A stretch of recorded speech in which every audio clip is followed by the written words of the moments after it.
Octopath 0 is releasing in just a few days, and I'm so excited for it. One thing I absolutely love about it is the diverse combat system that we've got coming. Just from the demo alone with 7 characters, it is super fun playing with 2 rows and 2 sets of BP. But that only scratches the surface of what we have coming in the full game between Equippable Skills and over 30 characters coming. The combat is going to get really deep, and that's why I decided to make this video to help you get started. I make loads of content for the mobile Octopath game, Octopath Traveler Champions of the Continent, and as you probably know, Octopath 0 is a console recreation of the mobile game. But don't let that turn you away, because the mobile game is absolutely amazing and is built with all the love of the originals. After playing the demo multiple times over, I can confidently say how similar and different the game is from the mobile game and the console games before it, and to me it seems like a perfect balance of both systems. In this video, I'll go over everything you need to know from the basics of Octopath to tips that'll help you make your way through the later parts of the game. I've listed all the sections in this video right here in the chapters tied to the video timeline so you can skip or rewatch whatever parts you want. And with that, I'd like to start you off with the basics.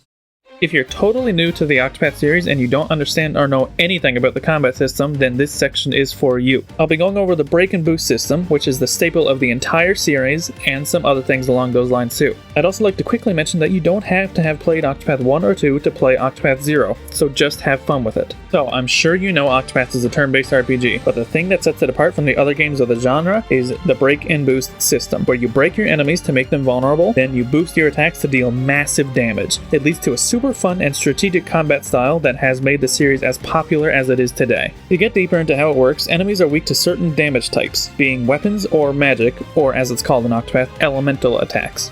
There are 6 weapons and 6 elements, being swords, spears, daggers, axes, bows, stabs, fire, ice, lightning, wind, light, and dark. Champions of the Continent introduced tomes and fans as weapons, making it 8 weapons. This is also in Octopath 0. Every enemy has a set of weaknesses, generally 4 or 5 of the 14 different things you can attack them with. If you hit them with something they're weak to, you'll deal increased damage and lower the shield points by 1. Once they hit 0 shield points, they're broken. Now they'll take vastly increased damage from any attack regardless of the weapon you're using, as well as being unable to act. Break lasts for the rest of the current turn and the entire following turn. Okay, so you've broken them. Time to bring out the big guns and deal massive damage. How do you do that? By boosting. You can spend BP, which stands for boost points, to make your skills more potent. Depending on the skill, you'll increase the number of hits you do, the strength of your attack or recovery skills, lengthen the duration of your buffs and debuffs, and more. Don't focus on saving up your BP to spend on break, but also don't use it all every single turn. Using BP wisely over the course of the whole battle is key. Use 1 BP to make your healing do a little bit more. Spend 2 while you have 5 BP to hit them 3 times, and have more BP left over during break. I'll teach you all about using BP optimally later, but for now, those 2 and 5 numbers that I mentioned weren't just random. You can store up to 5 BP on each of your characters, and you can spend 1, 2, or 3 at a time. Where using 3 BP is called max boosting. I said you could spend 2 BP while you have 5 to hit the enemy 3 times to reduce their shields. The other 3 remaining BP out of the 5 would be used to damage the enemy during break. But how do you get BP? It's pretty simple. It naturally regenerates every turn, although there are other things you can do to recover BP as well. But at the end of every turn of combat, all your characters in your party will recover 1 BP unless you've boosted them on that turn. If you use a boosted ability, that specific character that you boosted with will not recover BP at the end of the turn, so boost wisely. But that's getting a bit complicated for now. All you need to know is that you hit enemies with their weaknesses to reduce their shield points and break them, and you spend BP to boost the strength of your skills. This is the break and boost system, the entire foundation of what Octopath is built off of. Master it, and you'll be able to conquer anything the game throws at you. Well, for the most part. The fights get pretty tricky, but don't worry about that for now. That's the break and boost system. Now I should explain the jobs. There are 8 jobs, being warrior, merchant, thief, apothecary, hunter, cleric, scholar, and dancer. Most of the jobs can deal good damage, but warriors are mainly meant to do great damage. Merchants can support, thieves can steal and debuff, apothecaries can heal, hunters can hit multiple times as well as do great damage, clerics can heal, scholars are for magic damage, and dancers are great at buffing. Although there will be some variation in that with 30 different characters coming where they all have to be unique in their own way. But besides that, in Octopath 0, your main protagonist can change their job. They're basically 8 characters in one, honestly. Jobs were a bit different in Octopath 1 and 2, as they gave your characters extra skills they could use. In this game though, jobs jobs don't have much weight to them. They're simply just a title that somewhat describes what you can expect out of a character, unless something changes later on in the game that we don't know about. But one thing they help you figure out is what weapons they'll use. Warriors usually use swords and spears, merchants, spears and bows, and so on. This, however, isn't entirely true in Zero. While so far in the demo, except for one character, most seem to follow a trend of weapons, but there will definitely be some differences down the line. Moving on from jobs to job points, or JP. JP is something you earn at the end of every battle. After you earn so much, you can spend it to learn more skills on your characters. Your characters each have their own JP, as well as EXP. I'm sure you're familiar with EXP, but if you're not, it's simply something you earn at the end of every battle. After you gain enough experience points, your characters automatically level up and get stronger. Another way to get skills besides JP is to equip them, a new feature in Octopath 0. With Equippable Skills, you'll basically be able to build your characters in any kind of way. I won't go much into detail on it because we don't know much about it yet, but I'm expecting it to be a game changer later on in the game. You can get them from basically anywhere, but the most notable thing is that if you train your characters in Wishvale, you can give their skills to other characters. As far as we know, the only limitation to equipping skills is if the character is able to use the corresponding weapon. Finally, I think the last things that I should mention are the other extremities of the battle menu, that being things like the UI, showing you the turn order, your character's HP, SP, and BP, where SP is a resource you spend to use skills, the number of shield points and weaknesses your enemies have, the turn count, and your character's abilities. A quick tip is that the enemy's name color shows how much health they have left. White is above 50%, yellow is below 50%, and red is below 25% health. Okay, now moving on, all characters have access to a number of basic abilities in battle, these being a basic attack, their unique skills, their learned skills, calling in a helper you recruited, using an item, defending, fleeing, swapping rows, and using their ultimate technique. Your basic attack allows you to hit with a weapon 1, 2, 3, or 4 times, depending on how many BP you've spent. Your unique skills are each character's specific skills that they can unlock. Your learned skills are each character's equipped skills. The Call Helper button lets you summon an NPC that you recruited. You can still act as normal, and they move after your current character does. Don't forget about this because this can be very useful. The Items button simply allows you to use an item. There are lots of items, between resource recovery items like Healing Grapes and Inspiriting Plums, to revival items like Olives of Life, and damaging items like Soul Stones. There are also now food items that can be cooked and eaten that give a lasting buff for a set amount of turns and persist between battles. I'll get more into items later, but for now, let's move on. Next is Defend, which foregoes your turn to increase your defenses and, quite importantly, moves their action in the next turn to act first before anyone else. This can be very useful, so don't forget about it. And the Flee option. You can run from battles, but the higher the enemy level compared to your party's level, the more likely you'll fail to get away. If you fail to flee, your entire turn will be wasted and the enemies will have a free turn to attack you. Next is the Swap Row button, which switches out your currently acting character for their row partner in Octopath 0 and in the mobile game. This is a core game mechanic, so don't forget about it. You can switch around your party in the pause menu by pressing Y and selecting where you want your characters to be put. Also from the mobile game is Ultimate Techniques. These are abilities unique to each character that charge up from doing certain actions like damaging and breaking enemies in battle. There are 3 levels that each ultimate technique can charge up to in battle as well. It'll even stay charged across battles if you don't use it, but only at level 1. And finally, there is a 2 times battle speed option. It makes the battle so much faster, so if you end up getting bored of doing random encounters, this will help a lot. Okay, that's all in the basic section. It might have seemed like a lot to take in, but it's easy to get the hang of. Just remember to hit enemies with what they're weak to, boost if you need to, and save BP if you don't. Be sure to heal and use items if you need to, and don't forget with 2 rows you have a lot of BP at your disposal. Play around for a little while and you'll get the hang of it very quickly. And with that, time to get a bit more complicated. Things like when to boost, how to break at the right time, and even some party building. I'll also go into more detail about some more mechanics like buffing and debuffing, for example. Okay, first off, BP management. Whenever I watch new players play, they're very eager to spend all their BP as soon as they get it. In Octopath 1 and 2, this would be very bad.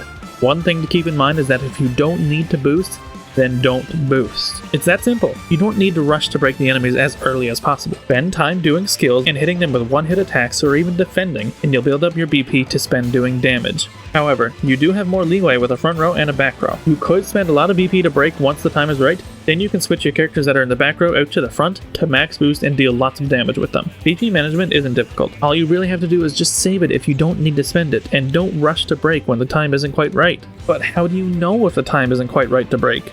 Well, that's where this next part comes in. Breaking isn't the end-all be-all. You have to capitalize on the situation you've created, and if you don't, you'll have to survive another onslaught until you break the enemy again. It's actually quite easy though.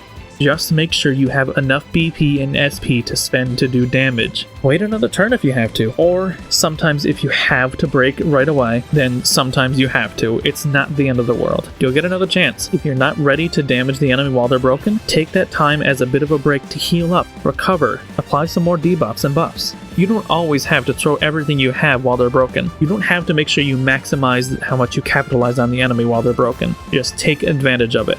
Never underestimate 2 full turns of not being under any threat. A great way to break when you know you should is to make sure that the enemy is set up in a way that you can whenever you want. To do that, simply just get the enemy down to 1 or 2 shield points and then set yourself up for success.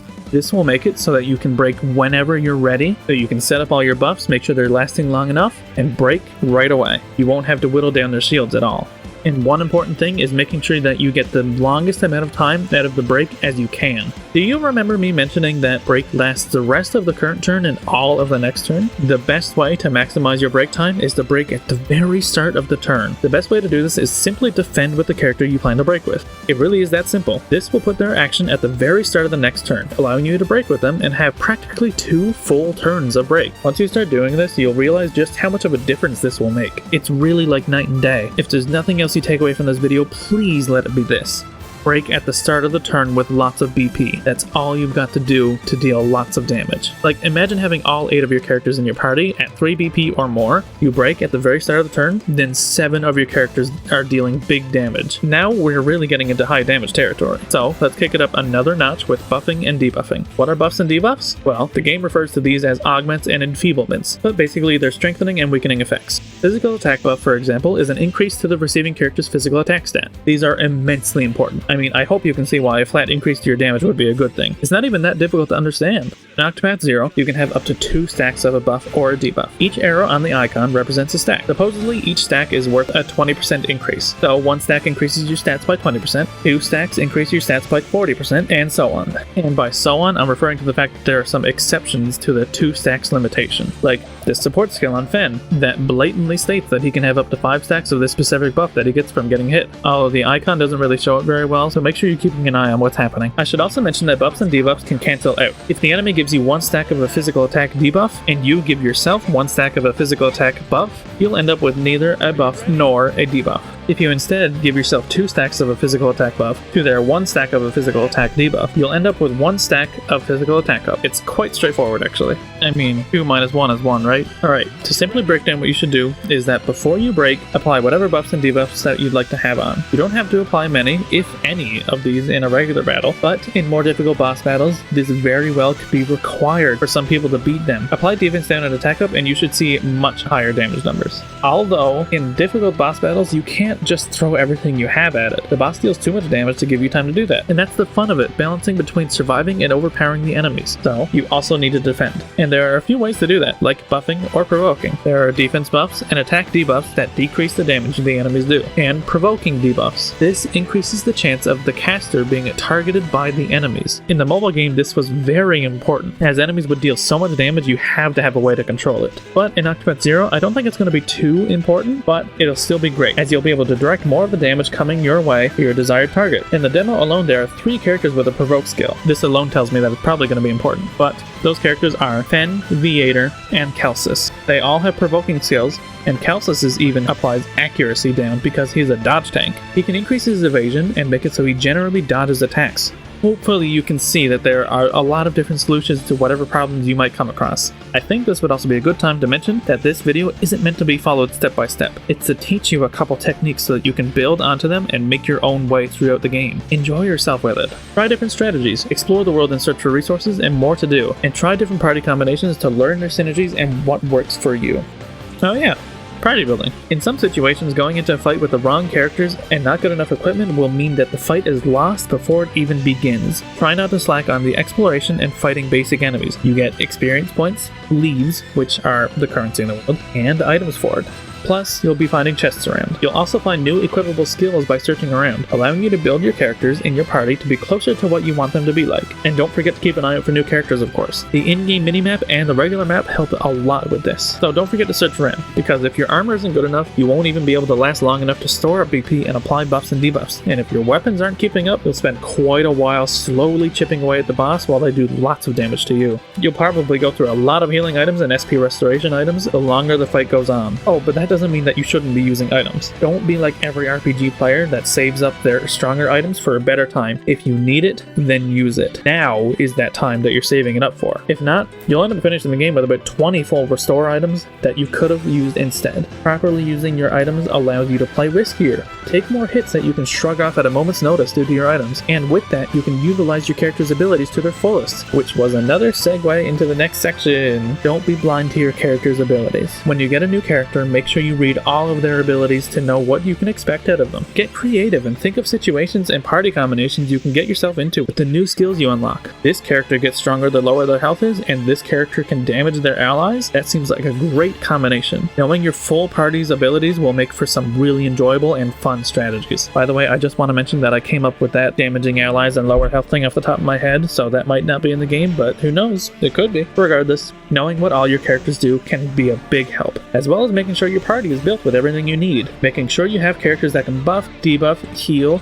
and a lot of damage capability will make for a very well-rounded party that can tackle anything that's thrown at you. Although, if the battles here are going to be anything like the mobile game, then for harder bosses, you'll want a specialized team that can focus on basically one specific weakness. You can probably make it through the game with a party of your choice, and having a team that can pretty much hit every weakness would be very helpful against any fight, but some of the fights at the end of the game and post-game fights will be made with the idea of you building a specialized team for it. So you'll be wanting to make sure that you know all of your character's abilities so that you can tackle whatever you have coming. I'm not sure what route this game will go down, whether it's going to be really challenging or try not to be too difficult, but I'm excited for it regardless, and I hope you are too. If you want to see all of these tips in action, I'll be playing Octopath 0 live on launch day, so you'll be able to see all about what you've heard about in this video, like in this tip that post-editing me forgot to include and had no idea where to fit it in. One more thing I want to mention is that you can make educated guesses as to what an enemy is weak to. Remember when I read out all of the possible jobs and weapons? Those were in an order. Enemy weaknesses, hidden or not, will always follow an order. That being swords, spears, daggers, axes, bows, staves, tomes, fans, fire, ice, lightning, wind, light, and dark. With that, you can make guesses as to what an enemy is weak to. Like if their first weakness is spears, they can't be weak to swords because swords always comes before spears. If they're weak to daggers and then fire immediately after, then they're not weak to anything between daggers and fire. Those specifically being axes, bows, stabs, tomes, or fans. This will probably save you a lot of headache once you learn it and figuring out what enemies are weak to, so I had to include it in. Anyway, that's all I have for you today. Hardly anything difficult at all and you're already a pro. Don't be too intimidated, as I honestly think this game is going to be amazing. So if you don't get everything down at the start, that's perfectly fine. You probably won't. Enjoy your time with it. Please, I want everyone who plays this game to love it as much as I do the whole series. Thank you so much for watching this. I'm planning on making more content for Octopath 0 down the line, so if you enjoyed this and want to see more, make sure you subscribe so that YouTube knows you want to see more from me, and don't forget that I'm streaming the game live on December 4th. The stream is already scheduled and I hope to see you there.